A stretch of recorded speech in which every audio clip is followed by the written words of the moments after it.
Good morning. The crisis in Crimea. Russian President Vladimir Putin signs a decree recognizing Crimea as a sovereign and independent state, while the United States and the European Union enforce sanctions. The first set of meteorites discovered in Korea in 71 years. What is the big deal? The academic and monetary value of this rarity speaks volumes. A growing kid needs a balanced diet full of nutrients. Well, how do you keep your child's growth on target and promote healthy development? And cooking made easy. Say hello to a new generation of smart cooking. No need for recipes and no need to even be there. On Korea Today, Tuesday, March 18th, 2014. From Arirang News, this is Korea Today.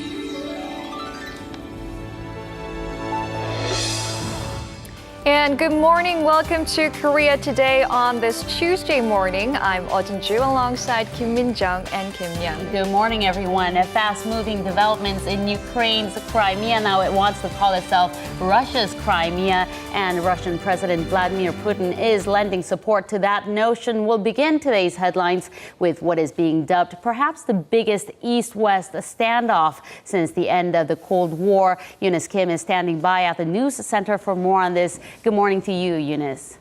Good morning, Min-jung. That's right. No loss of speed here. Soon after we heard that 97% of Crimeans had voted to secede from Ukraine in Sunday's referendum, that triggered personal sanctions from the United States and the European Union. The U.S. imposed sanctions on 11 high-profile Russians and Ukrainians, including toppled Ukrainian President Viktor Yanukovych, while the EU appears to have targeted more mid-ranking officials who were working on the ground. 21 of them, they have visa restrictions and asset freezes against them. And as that was going on, the world was watching Russian President Vladimir Putin sign a decree late Monday recognizing Crimea as a sovereign state. And later today, he's set to address a special joint session of Russia's parliament, which is expected to take a decision on annexing Crimea sometime this week. And there had been some expectations that he might not sign it, he might veto it, but that was not the case. And there are concerns in the international community that this situation might not just stop at Crimea. Right. Parts of East Ukraine has already seen movement to follow in Crimea's footsteps, and Russian media has reportedly begun calling the broad belt of land in southern Ukraine as Novorossiya, or New Russia. And coupled with Moscow's strong words to, quote, defend its people in Ukraine, together with war games being held in the border areas, there are concerns that Moscow could move in further, but others are also chalking this up as simple posturing. Nonetheless, it's a possibility that world leaders are watching as U.S. President Barack Obama warned against further provocations that could further increase Moscow's isolation and further sanctions. Back to you in the studio. And thank you very much, Eunice, for the updates. And now we move on to news on the Korean Peninsula. China's top nuclear negotiator has made an unexpected visit to Pyongyang in what could be efforts to restart six-party talks to denuclearize North Korea. On Monday, North Korean state-run media KCNA said Woo Da-wei, Beijing's chief envoy to the six-party talks, arrived in Pyongyang without providing further details. Woo is China's top diplomat for Korean Peninsula affairs and has previously chaired rounds of the six-party talks stalled since 2008. The visit comes amid thawing humanitarian relations between North Korea and its neighbors. Woo's trip follows Vice Foreign Minister Liu Zhenmin's four-day trip last month when he discussed the resumption of six-party talks with high-ranking North Korean officials. This visit marks Woo's first known visit to Pyongyang this year and the latest among a string of Chinese officials to visit the North after North Korea executed one of its top officials, Jang Song-taek, last December.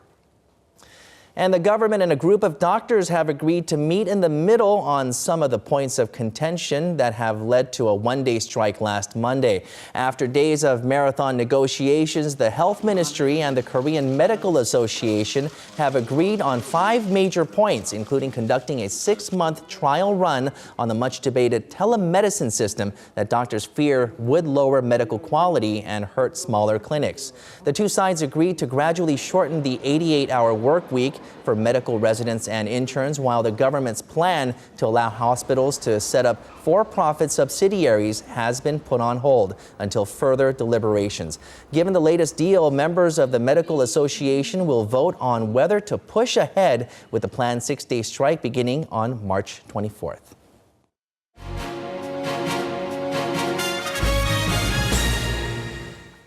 Two meteorites were discovered in Gyeong-sang-nam-do province earlier this month. Normally, more than 2/3 of the meteorites that hit the Earth fall in the water, making the possibility of them being found in Korea very, very slim. 3,000 to 1 chance to be exact. And because it is the first set of meteorites discovered in the country in 71 years, attention is being focused on the value of these rocks. For more on the discovery, we connect live to our Hyung-ju. Hyung-ju, could you give us the details? Yes, Jinju, I'm at the Saremun Museum of Natural History. As you can see, some of the meteorites here, and they are really rare findings. And as you can see over here, some of the meteorites over here, it's a rock, to simply put. It's a rock fallen from the space on Earth, and it's a solid debris that goes through the friction between the air atmosphere. And there's a lot of media attention here, and we'll go through some of the latest on the meteorites that are found in Korea. On March 9th, a series of shooting stars were seen in many parts of the Korean peninsula. And after mysterious rocks were found in Jinju Gyeongsangnam-do province, experts had different views on the 9-kilogram rock. On March 11, a second rock was discovered 3 kilometers away from where the first rock was found. This time, it weighed about 4 kilograms. Residents say that they heard something that sounded like lightning and later found this meteorite.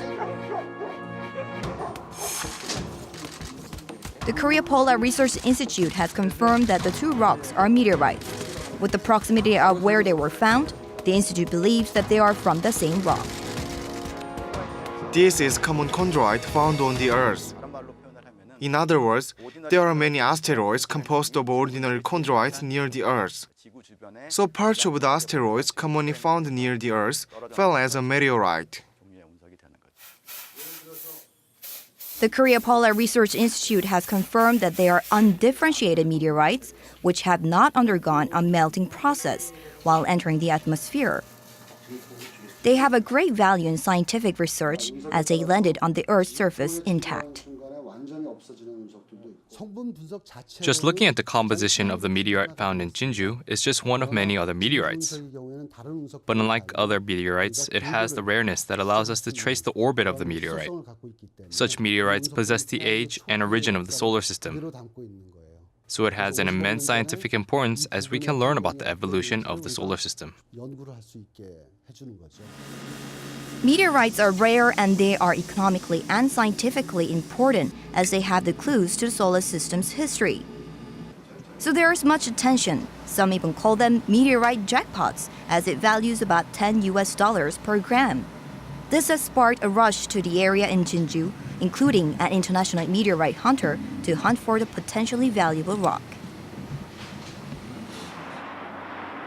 The Korean government is seeking ways to prevent these meteorites being removed from the country. The Cultural Heritage Authority will examine whether to designate them as natural monuments. The Cultural Properties Protection Law mainly deals with natural phenomena, animals or plants produced in Korea. But the meteorite is an important reference to research on creation of our solar system and the Earth. So it can be designated as a natural monument by the Cultural Properties Protection Law.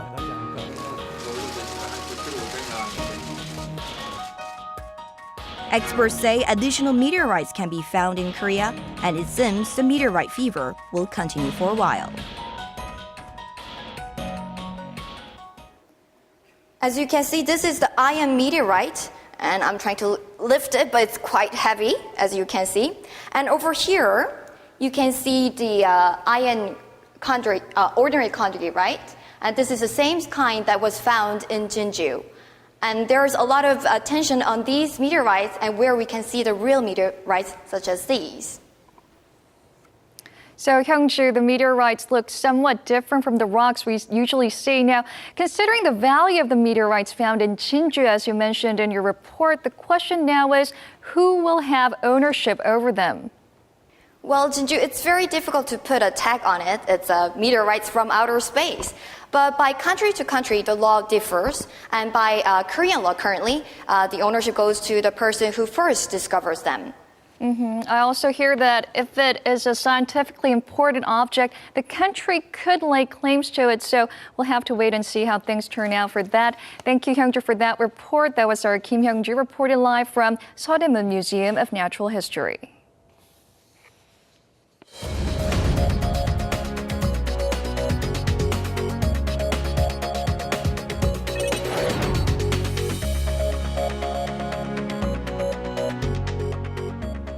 Good morning. Let's run through the front pages of your newspapers. And today we'll begin with 동아일보. Here, the front page headline.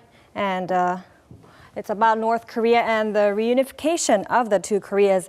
In fact, it's about the human rights situation over in the north. And the headline reads, "My human rights beaten by a stick, tortured after repatriation to North Korea."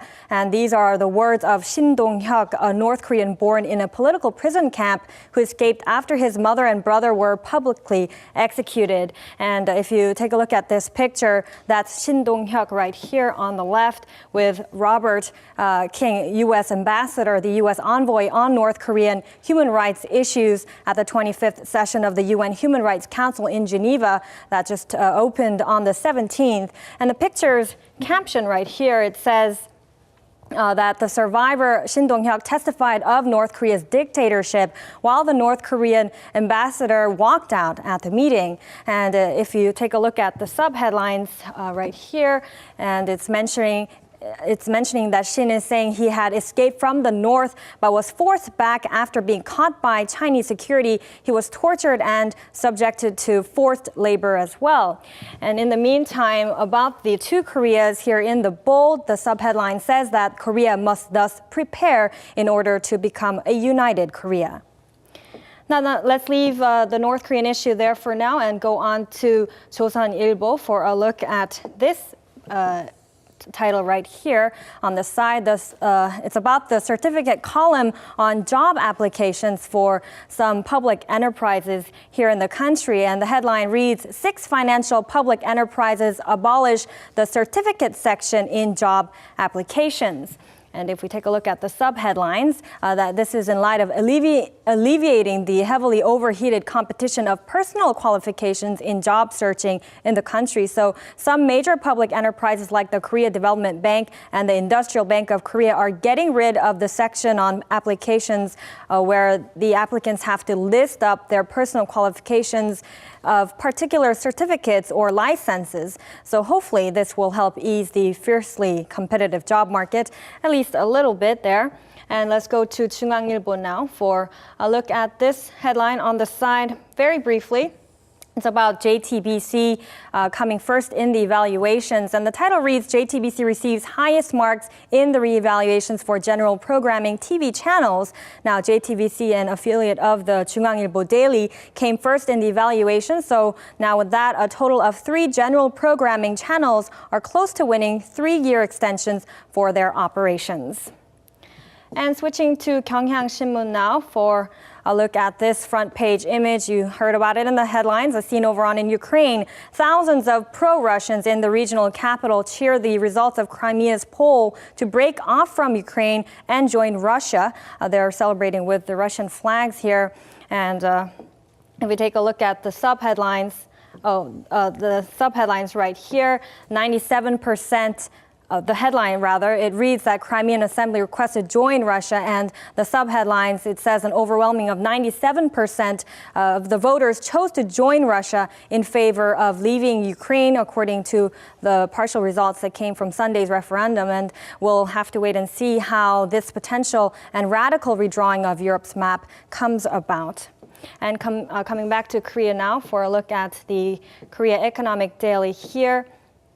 We'll take a look at this headline right in the front page. It's about Daechidong's Big Three, about the reconstruction efforts in Korea. And the headline reads, Daechidong Big Three all to be reconstructed. Now, Daechidong is a district in the Gangnam area here in Seoul, and the Big Three refers to three major apartments, Usong, Seongyang, and Mido apartment. Now, these three apartments, they are all to be rebuilt. And as the subheadlines here, they say that they have passed the preliminary safety inspections. And the article also adds that with this, a reshuffling of the Gangnam real estate market can be expected. And that was a look at your newspaper headlines for Tuesday. And coming up are the stock numbers from Monday.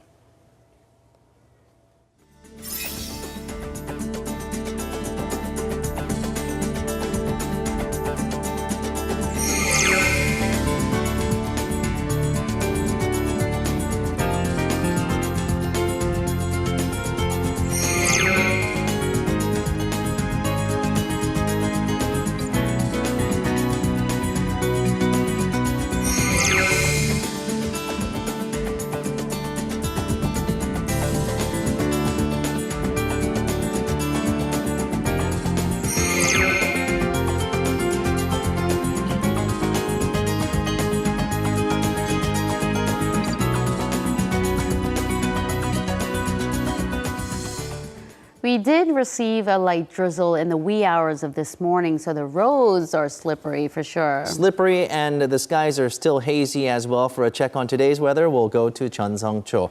Sung-cho, good morning. Is it still raining out there? Apparently not. She's not wearing an umbrella. Good morning, everyone. Today, I'm reporting live from Seodaemun-gu, Seoul. The current temperature here right now is 8 degrees Celsius. The roads are still wet from light drizzles that fell overnight. The air feels very moist and cool, and it's very hazy and foggy at the moment. But in overall, it's going to be another warm day today nationwide. But as we've, we have already said officially a goodbye to winter weather, but that means it's about time that we start thinking about yellow dust. The rain that fell overnight wasn't quite enough to shoo away this unwelcome guest. The atmosphere nationwide will be affected by sandstorms blown all the way from China up until Wednesday, when we're going to receive another rainfall. This is the first of its kind this spring, and though the levels won't be that high, you should still be aware of it. Just take care of your health in general so that you can enjoy spring to the fullest. Now let's go ahead and take a look at the temperatures around the nation. Seoul's highs are the coolest at 14, Gangneung at 16, Daejeon at 17, Gwangju and Jeju at 18, Busan at 19, and Daegu the warmest at 22 degrees. That's all I have for the weather forecast. I'm Chun Sung-cho, Korea Today. And now for a check of other global headlines we are following at this hour. We'll go back to our Eunice Kim at the news center. Now, the missing Malaysian airliner looks like they've identified the voice of the last words spoken from the cockpit.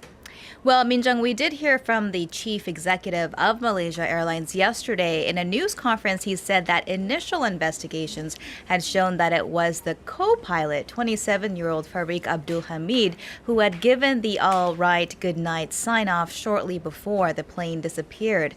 We're also hearing reports that investigators are considering suicide as a possible motive for either the captain or the first officer, of course, among other possible motives. This as Malaysian authorities are in the midst of working with dozens of countries now to try to focus their search from what is essentially two vast air corridors, one over Asia as far as Kazakhstan to the north and another over a lot of ocean and part of Indonesia's Sumatra Island to the south. So still a big mystery. Now, from this big mystery to the Big Bang, we have some news on how it all started for the universe. Yes, some considerable steps toward it. Anyhow, we zip over to the United States where scientists at Harvard-Smithsonian Center for Astrophysics say they have found, quote, echoes of the Big Bang 14 billion years ago.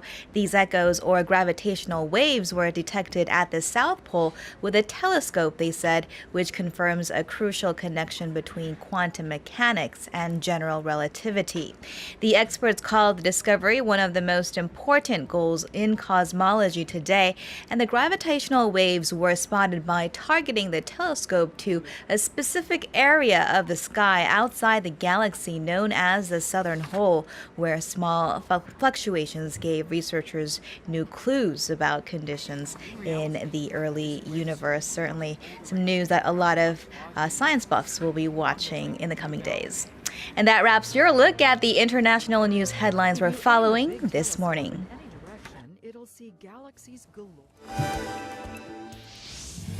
And still to come on Korea Today, with the start of the school season, parents can't help but compare their children to their peers, especially on how much their kids have grown over the spring break. If you're a worried parent, we might have some ideas on how your short children can catch up. Stay tuned. Art pieces can generate a hefty sum through auctions. Case in point, a Korean iron-decorated dragon jar fetched $8.4 million in 1996 through Christie's auctions. And Korean collectors are no exception when it comes to the desire to own priceless art. For a look at Korea's art industry and art auction industry, Im Yoon-hee joins us. Good morning. Good morning. So recently, a couple of very big art auctions took place here in Korea. Now, art auctions have only been around for about 10 years here in Korea, so relatively short, but they are rapidly growing. So I have a look at an art auction that sold some very antique, very rare pieces, and let's take a look at the trend in Korea's art auctions. Going once, going twice, sold. The history of the art auction here in Korea is relatively short, but the history of some of the pieces being sold goes back much further. In fact, some pieces even date back to the Joseon dynasty, like this folding screen painting, called Yoji-yeon-do. The 10-panel masterpiece depicts a Taoist utopia. And at the 12th auction held by My Art Auction, this piece sold for around $615,000. $615,000 it is. The item is sold.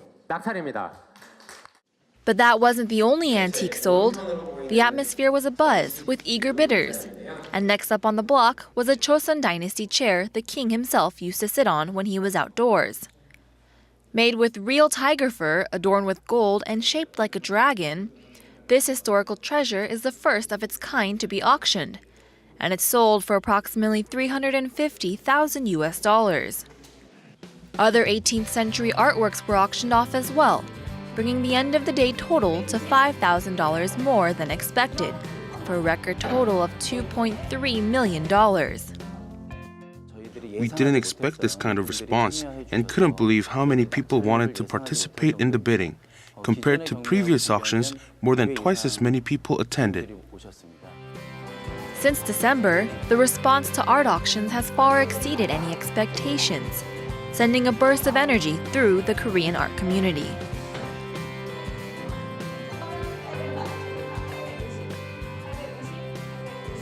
It's like a scene from a movie for me. I've never personally been at an art auction, but when it comes to these auctions, I imagine that it would be filled with connoisseurs as well as collectors. But these days, it's the average Joe and Jane that can actually go to these auctions and bid for some of these priceless works. Exactly. So it's generally said that when the economy does better, people tend to sort of loosen their coin purses a bit, and the art industry is one of the first to see sort of this effect. And so art auction houses are taking advantage of this and making these art auctions more available and easier to access for the everyday person. And so they're putting them online and they're doing a lot more publicity on these art auctions. I mean, the question is why? What makes the average person go out and try to get a piece? I mean, obviously, just having a pretty replica or maybe a poster could do a good job in decorating a room. Exactly. So on top of decoration, some people collect for investments, but most people do collect because they want to, because fine art has long been a symbol of status in society, and so people do start collecting their own art auctions and based on their preference. But recently, a very large collection did go on auction in the past few months. Okay, we're talking about the auction that ended on Wednesday, and that was the auction involving former President Chun Do-han's works, which were auctioned off to pay his multi-million-dollar debts. Exactly. So last Wednesday was the last leg of these auctions, which started in December. But these auctions single-handedly really caused a spike of interest in the art industry, especially with art auctions, for multiple reasons. One is that these artworks were marked at lower prices than market value, and so that kind of spiked people's interest. But a lot of these pieces were also very rare, and so people really wanted to get their hands on these works. So now people with a little extra cash in their pockets or in the bank, they might want to go to an auction and pay for or try to get their hands on something so priceless and beautiful at the same time. Exactly. All right, well, Uni, thank you very much for this report. My pleasure. And still ahead on Korea Today, do you do the cooking at home? Well, it doesn't seem like you really need to do anything anymore with smart devices that are out these days. From an oven that can do all the work to a rice cooker that knows when you're coming home. Smart appliances are slowly dominating the market. Next on IT Plus, we will show you some of the technologies that'll make your life a lot easier.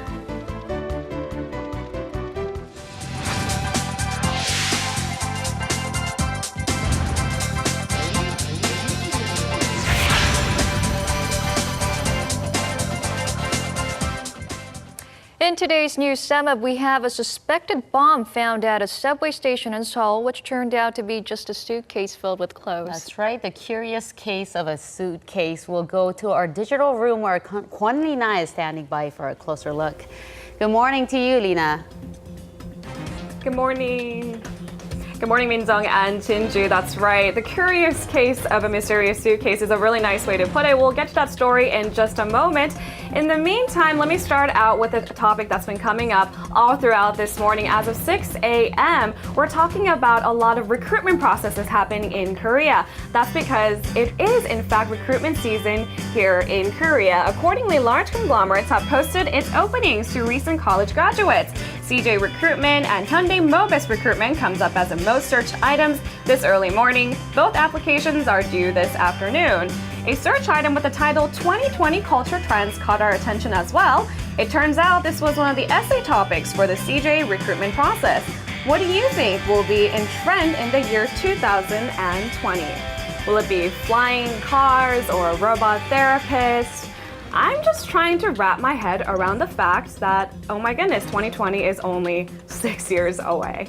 All right, let me rewind just a little bit and direct your attention to 2 p.m. yesterday. 2014 Mnet Asian Music Awards is taking place in Hong Kong once again. That is a third time in a row, something to look forward to all you K-pop fans out there.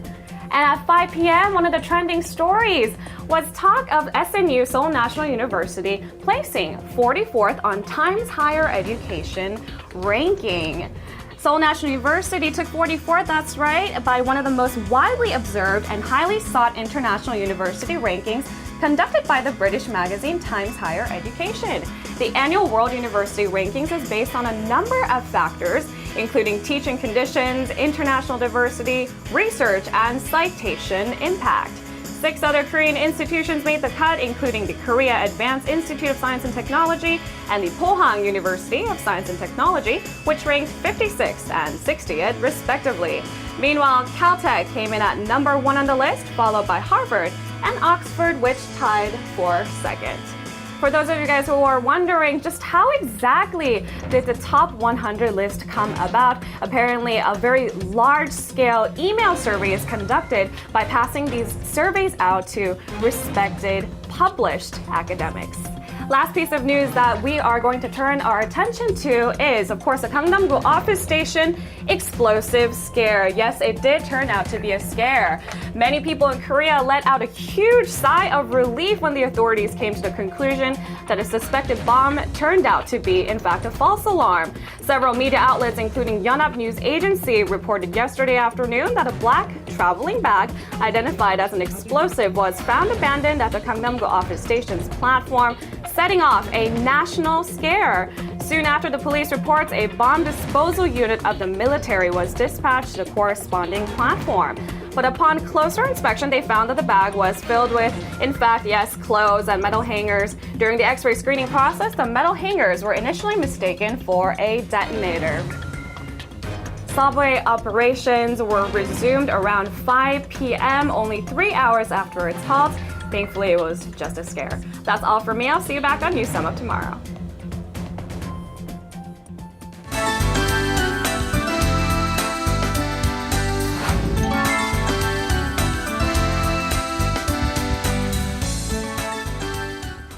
It's the back-to-school season in Korea, and in Korean classrooms, students sit according to their height, the shortest one in the front, closest to the blackboard. So some parents are worried when their kids sit in the front row. And here is one of those worried parents here. My daughter just went to elementary school, and she is standing way in the front row, right? I know that feeling all too well. Now, if you're a parent of short kids, pay special attention to this segment because we have two doctors joining us. Dr. Alice Hyun-kyung-tan from the Samsung Medical Center and also Dr. Shin Hae-suk from the Daegu Hu Oriental Medicine and Wellness Clinic. Thank you for joining us in the studio. Good morning to you. Good morning. Hi, good morning. Good morning. Now, we're going to first see a video and see this report on exactly what causes the shorter kids to be shorter, and we'll see what we could do about it later on.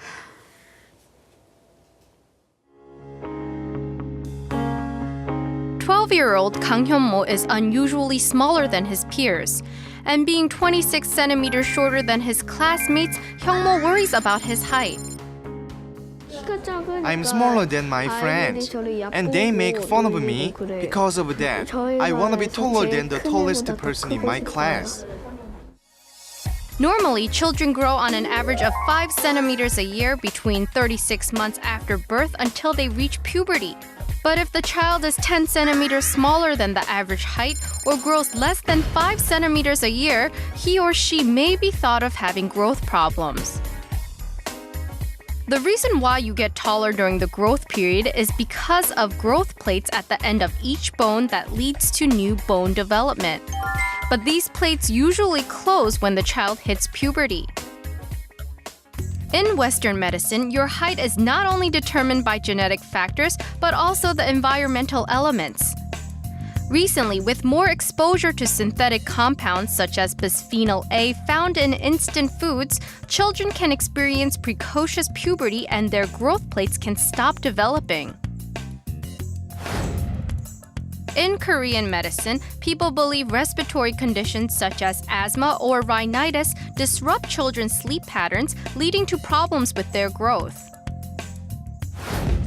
We'll take a look at what methods can help those with slow growth catch up with their peers.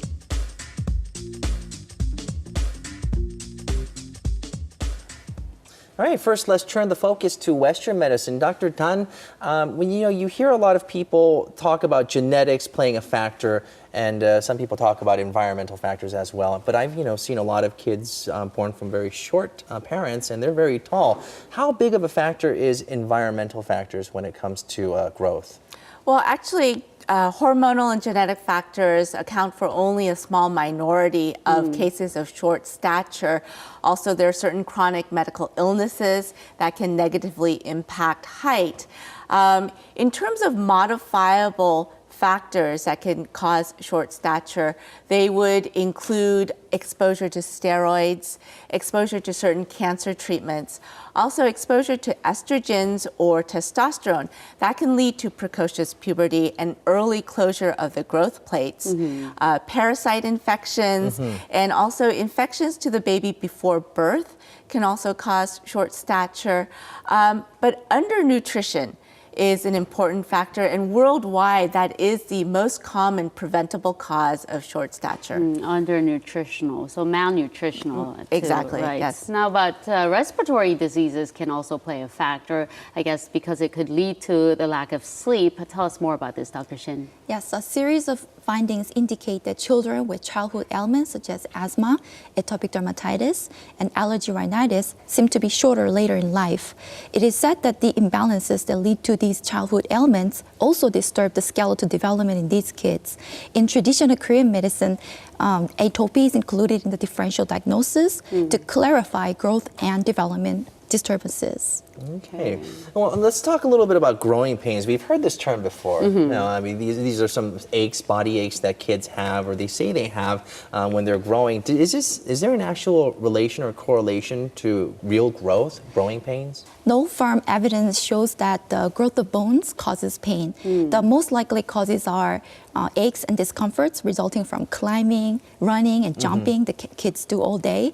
And most kids, their pains are usually in the back of their knees or in front of their thighs or around the knees. So it could be basic muscle pains that you get from strenuous exercise. Right. Well, my daughter's been complaining of that her legs hurt, 다리 아파, all the time these days. And she's been growing quite substantially, and I always associated it with growth pains. So what about you, in your opinion, Dr. Don? I completely agree with Dr. Shin. Most kids will grow out of growing pains within a year or two, and so there's really no cause for major concern. There are certain red flags, however, that parents should look out for. If the child is waking up in the morning with severe pain, or the pain is limiting their daily activities, or there's any accompanying symptoms such as fever, rash, limping, loss of appetite, or generalized fatigue or weakness.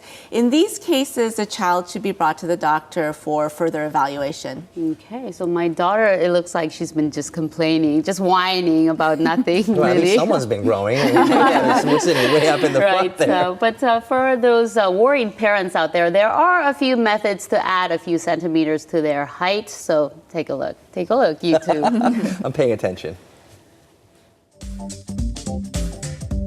In Western medicine, the first step is to receive a checkup to examine the child's growth plates, bone age, and blood to look into their overall growth conditions.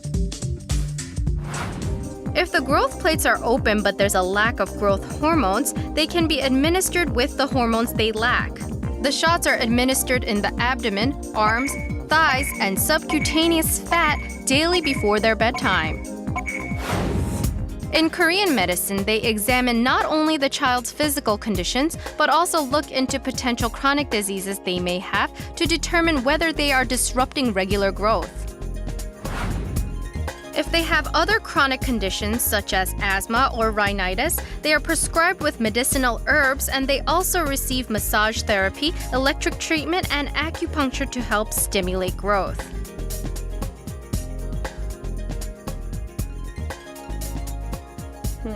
So these hormone injections, are these safe, and is it really effective in adding those few centimeters? So if there is proven growth hormone deficiency, then the use of growth hormone injections can add centimeters to the height of the child, and the child will be able to achieve his or her full adult height potential. However, in cases of children without growth hormone deficiency, the vast majority of studies are really inconclusive in terms of whether or not these injection therapies are going to help. There was one study that showed a maximal adult height impact of about 4 centimeters in this situation, but there is no guarantee that the use of growth hormone injections in this category of child is going to make any significant impact on their health or their growth growth overall. What parents would do to make them grow, it's right? Like the magic drug, right? But you don't want to do that. You use it if you're diagnosed, but don't abuse it. Now, we saw some acupuncture. You can't do that at home. What are some tips for home use? What can you do at home to help stimulate growth palates? There are some acupuncture points that you can stimulate at home. Those acupuncture points can also be used to help with growing pains. Those are located around the knees and around the ankles. So you can use your thumb to massage your kids' knees and the ankles. Okay. That can be helpful. So a little bit of stimulation in these growth plate areas will do. Yes. Okay, so just share with us some daily tips on what parents or the kids can do to grow more.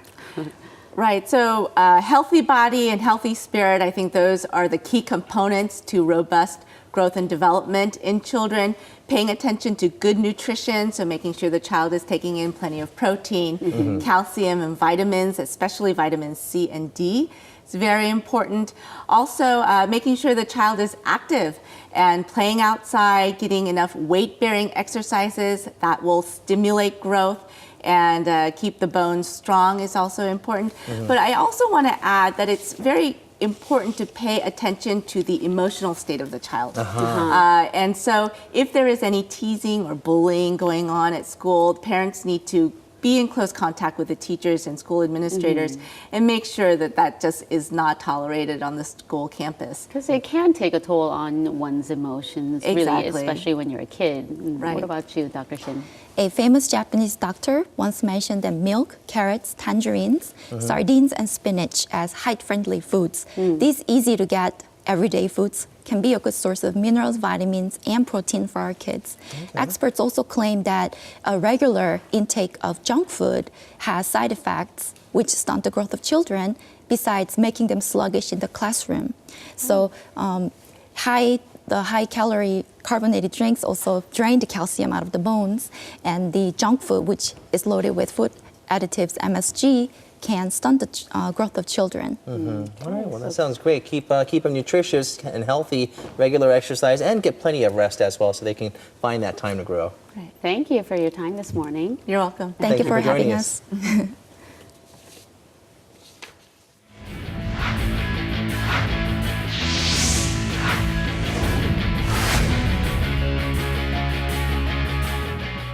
And a good Tuesday morning to you all as we kick things off with some awards to be given out to some of the best athletes here in the nation. And best might be an understatement for some. 3 South Korean athletes, figure skater Kim Myuna, speed skater Lee Sang-hwa, and short track skater Park Seung-hee will be receiving the Order of Sports Merit's Blue Dragon Award, the highest award given to an athlete here in the nation. While the award is given on a point system, Kim Myuna was just short of the 1,500-point requirement, but the Ministry of Culture, Sports and Tourism decided to give her the honors due to the controversial finish in Sochi. And moving over to short track, after An Hyun-soo, a.k.a. Victor An, claimed 3 gold medals in Sochi, President Park Geun-hye made sure there was going to be an investigation to why An left Korea and joined Russia. And when the president gets involved, things are going to get serious. And on Monday, amid all the controversies involved with the South Korean short track team, the vice chief of Korea Skating Union, Chung Myung-gyu, resigned from his post.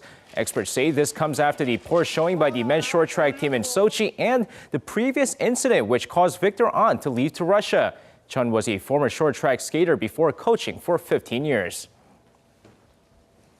And shifting over to the V-League, where the 2014 V-League Playoff Media Day took place on Monday, with 6 teams from the women's and men's team league got together for a press conference. Now, over on the women's side, with IBK Altos, Daejeon KGC, and GS Caltex heading over to the playoffs, the Altos will be waiting for the other teams in the finals. And with the Altos coming off of a championship win last season, many believe them to be the favorites this year as well, with Karina Ocasio leading the way. Meanwhile, over on the men's side, the Samsung Hwaja Blue Fangs look to claim their 7th straight championship. As many coaches agree, Leo Martinez is unstoppable as the Hyundai Capital Skywalkers and the Korean Air Jumbo square off in the playoffs.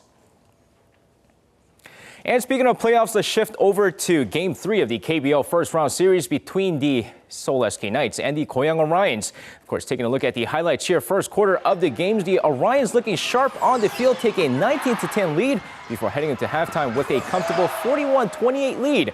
Second half, the Orions continue to dominate the SK Knights on the paint as Leon Williams leads the way with 17 points and 12 rebounds as the Orions force the series to Game 4 with a 81-64 win. And that's going to wrap it up for me. This has been SJ. Have a great rest of the day and see you guys again for your sports needs.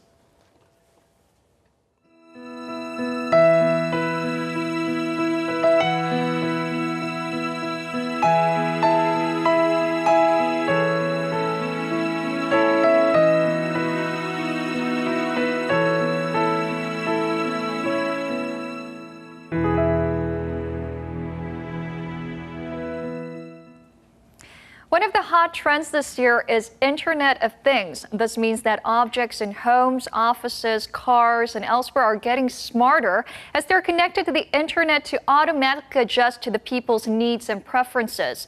So today, Young and Minjung have some of these smart appliances that we can use in the kitchen. What do you guys have for us today?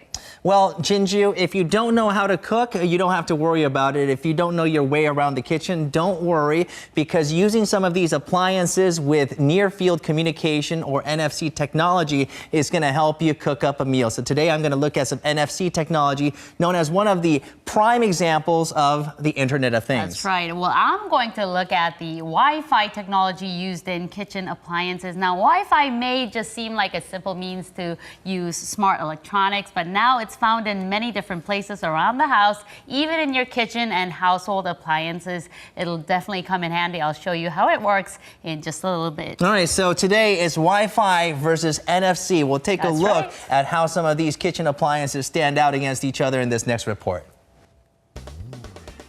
The Internet of Things is an intelligent technology that connects people with devices in a network of information. LG Electronics has put out the lightwave oven that comes with NFC technology, one of the fields that make up the Internet of Things. NFC technology allows you to input information in your smartphone. Then by holding it up to the tag in the oven, it automatically sets the cooking function, temperature, and time, allowing for simple use. It also lets you know the recipe and the ingredients that you need for cooking. Not only that, if you hold up your smartphone for a self-diagnosis, it lets you know where there is a problem with the device. Select Multi-Clean on the app and hold it up to the tag, which will in turn remove the odor, steam clean it, and also dry it in one go. NFC technology is drawing a lot of attention as a future technology that'll offer comfort and convenience. Lee Home Kitchen's classic Wi-Fi is the country's first rice cooker that comes with Wi-Fi capabilities. The user doesn't have to activate the rice cooker him or herself and can instead have it cook the rice even from somewhere far away. This is because of the Wi-Fi technology used in the rice cooker. What's notable about Wi-Fi technology is that it allows you to operate the appliance wherever you are as long as you have access to a smartphone.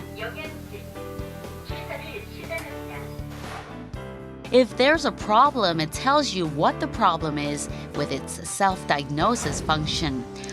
Also, if you need to get it fixed, it comes with the location and contact information of nearby customer service centers.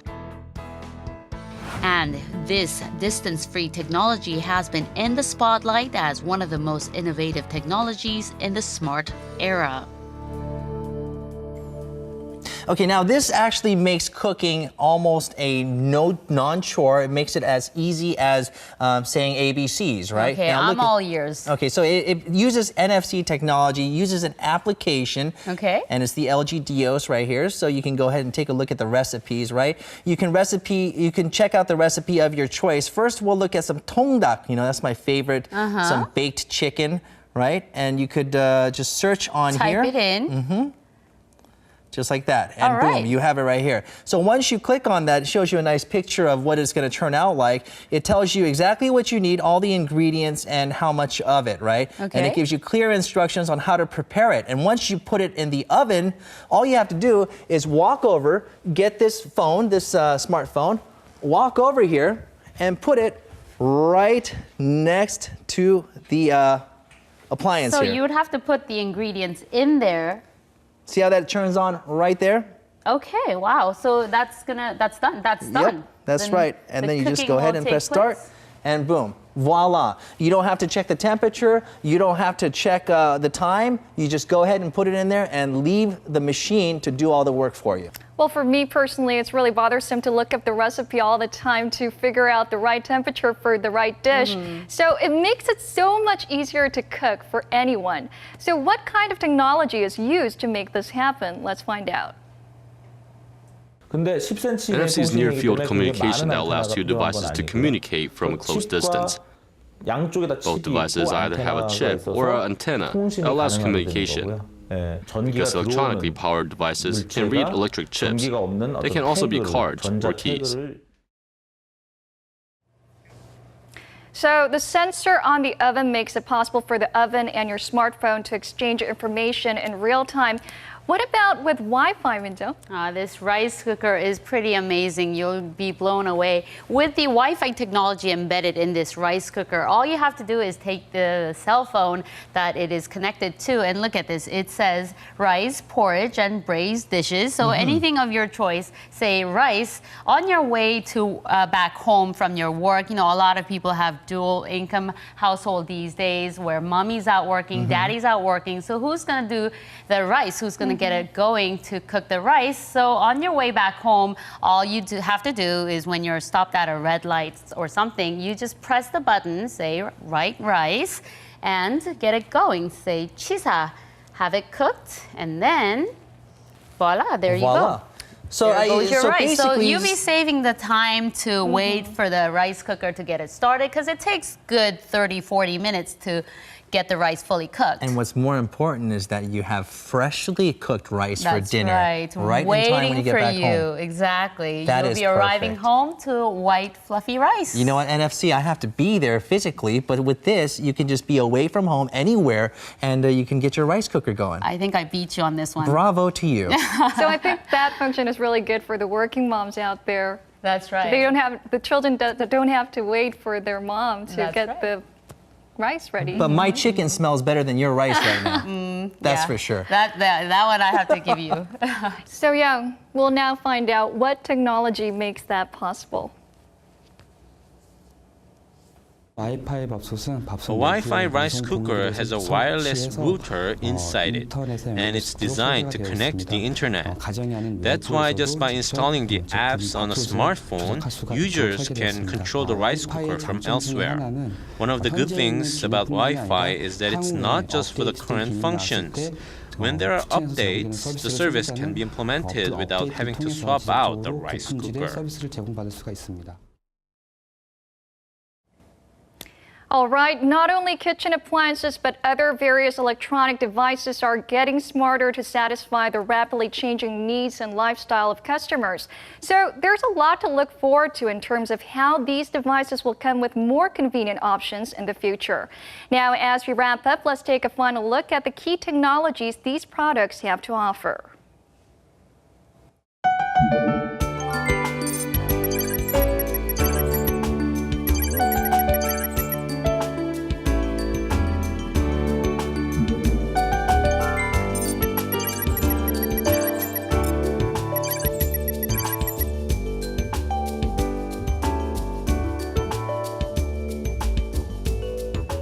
Well, you know, I We're think all ready to enjoy this chicken. Exactly. Well, chicken, the rice cooker, I think this is great as well. You can control it from outside, but you know, 30 what can you seconds do? left. Give it some Sorry, time, we'll just cut it off right here.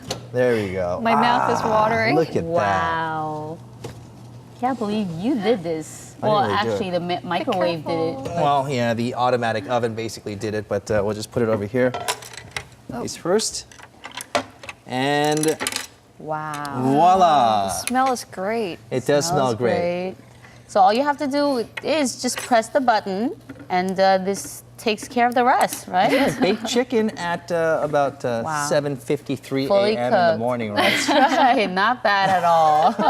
I wish we had some rice to go with it. We have to wait another 20 minutes though, right? All right. All right, well, that just about does it for this edition of Korea Today. All right, and we will dig in. Have a great day. We'll see you back here tomorrow morning at 7 a.m. Thank you for watching and goodbye.